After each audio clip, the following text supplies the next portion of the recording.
and this seems like one of the least powerful people in the United States are migrant workers who come and do our work, but don't have any rights as a result. And yet we still invite them to come here, and at the same time ask them to leave. Around 1 to 3 million migrant farm workers leave their permanent homes annually to work on farms across the nation. A large portion of migrant farm workers are Hispanic, predominantly Mexican immigrants, seeking a stable income for themselves and their family. Most farm workers are fairly young, at an average age of 31 years old. At least 6 out of 10 of U.S. farm workers are undocumented, and 78% are foreign-born and illegally enter the country. More than half of them have no legal status in the United States. They oftentimes have to make sacrifices such as leaving their native land, abandoning their families, and venturing into unfamiliar territory, just to pursue a more prosperous future. They experience isolation due to their limited access to transportation and denial of citizenship.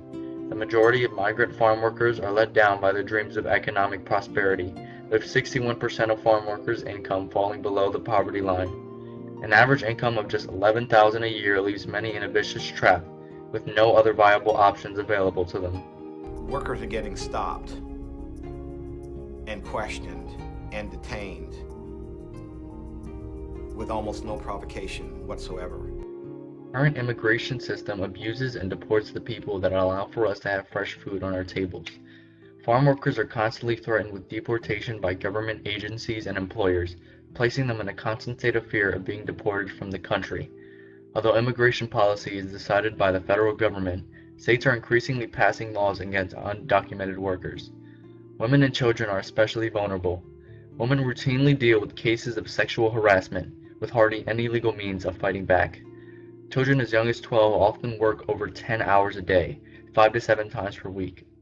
Because they have to work long hours in order to support their families, children who have agricultural jobs are 4 times more likely to drop out of school compared to the national dropout rate. Most never even graduate high school, creating an endless cycle of generational economic oppression.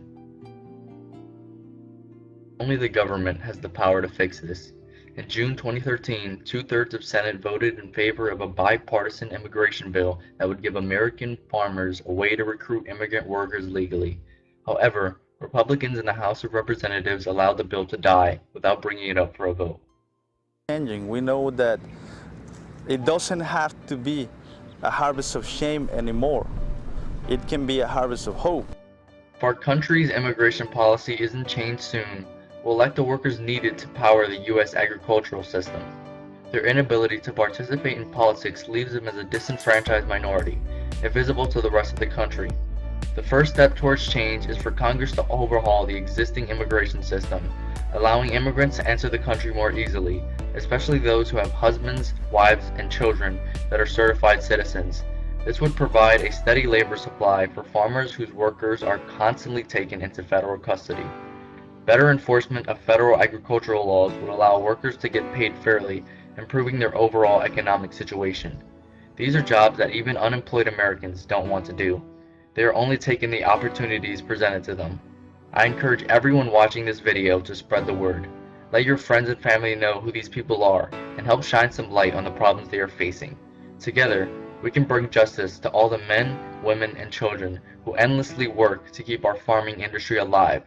This inhumane system must end, and together, we can convince Congress to do so.